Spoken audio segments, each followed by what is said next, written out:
దేవుడు గడ్డిని, విత్తనములిచ్చు చెట్లను భూమి మీద తమ తమ జాతి ప్రకారము తమలో విత్తనములు గల ఫలమిచ్చు ఫలవృక్షములను భూమి మొలిపించును గాక అని పలుకగా ఆ ప్రకారమాయెను.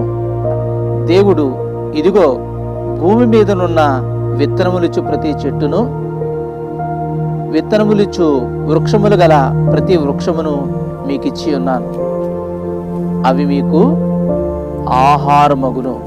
ఆదికాండము 1వ అధ్యాయము 11-29 వచనాలు. మానవుణ్ణి సృష్టించక పూర్వమే దేవుడు మానవుని కొరకు ఆహారాన్ని సిద్ధపరుస్తూ వచ్చాడు. అంత మాత్రమే కాదు, మానవుడికి ఏ ఆహారం ఆరోగ్యకరమైందో దేవుడు ముందుగానే తెలియచేస్తూ వచ్చాడు. అదే చూడండి, ఆకుకూరల్ని దేవుడు మానవునికి ఆహారంగా ఇచ్చాడు.